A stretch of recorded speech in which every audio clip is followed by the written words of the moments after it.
Hello everybody, welcome to my channel. Today's video I'll be reviewing this. This is Transformers War for Cybertron Kingdom Ractonite. Now Ractonite is a deluxe class figure, a Predacon, let's see the symbol over here, and also the second fossilizer we have in this line.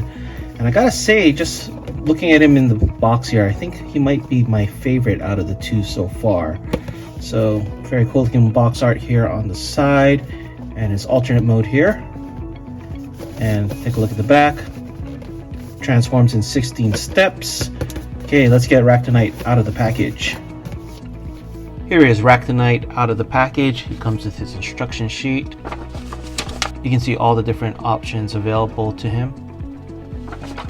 A golden disc card, and unfortunately mine came with one I already have. I think I have about 5 copies of this. A tail weapon. And Ractonite himself. Let's take a closer look at him here. Right off the bat, I do like the washes on him. It does give the figure a lot more depth, as you can see. Looking at the head sculpt here, very cool looking head sculpt. Similar to Paleotrex, he does have a mask-like feature. Push this part down and you can see he's all covered up. Very cool. I like that feature for the fossilizers. The washes and paint apps go all the way down to the legs. And take a look at the back here. All in all, very cool. Being that he's a fossilizer, he's going to be pretty plain in terms of plastic color, but I do like the fact that they make it up with all the paint detail on him. His Predacon symbol is here, which is a little bit of an odd place to put it. Let's attach his weapon, which basically attaches to these 5mm pegs, which are his hands, I guess. Wish this could turn the other way so it looks more like a claw, but yeah, he just has these pegs for hands. It would have been nice if they applied the washes and paint to the weapon as well. I think in his beast mode, it's going to look a little too clean. Moving on to articulation of the figure, the head can rotate 360, the arm can rotate all the way. A little bit of different articulation points on either arm. This arm can lift up this high, or I guess if you wanted to go all the way and extend, like Mr. Fantastic here. The other arm can go up this high.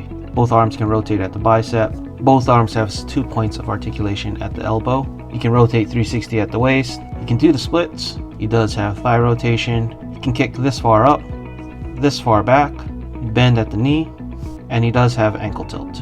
And for some size comparisons, here is Ractonite next to fellow fossilizer Paleotrex, Netflix Elita 1, Kingdom Huffer, and Earthrise Starscream. Okay, let's get Paleotrex transformed into his fossil dinosaur mode.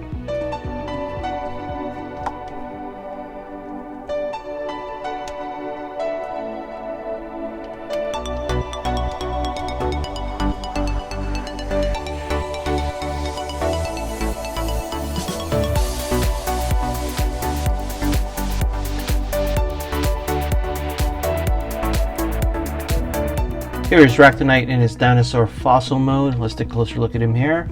Looks like his Predacon symbol is meant for his beast mode, as it is aligned properly in this mode. As I suspected, the tail is a little too clean in this mode. It really sticks out. I may go back and do a little gray wash on it later.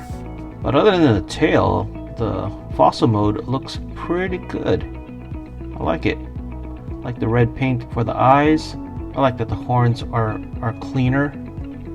Interesting enough, the horns do detach. They're on a 5mm peg, so you can remove them.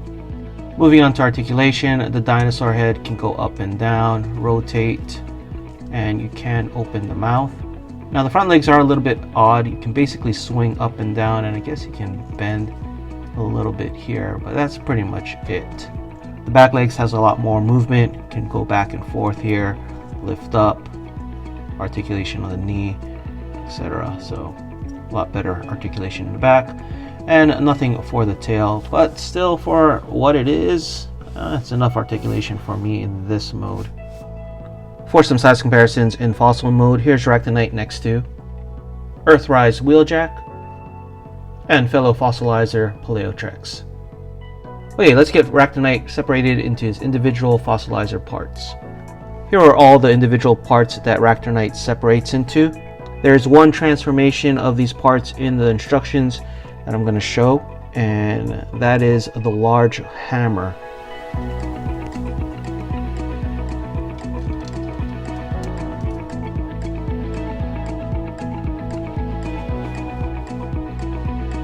Here's the large hammer that is shown in the instructions, and it's okay. It's a little bit too large. They actually have Huffer holding it as the example.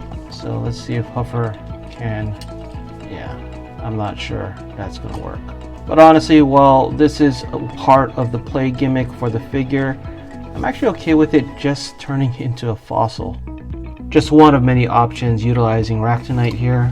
On Huffer, it's kind of odd, all the fossilizers are Predacons, so in promo pics you see the Autobots or Maximals using them. I wonder if there's something in the story to that. You'd figure these Predacons would not want to be used by the Autobots.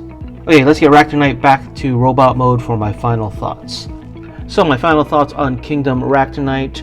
Overall, he's okay. Definitely not my favorite in the Wave or in Kingdom so far, but I do like him more than Paleotrix, probably because he's just a lot more bulkier, so he has that going for him. The paint apps and washes on him are nice, but the negative with that is they did not apply it to the tail, which in his fossil mode does stick out a lot. I might army build him.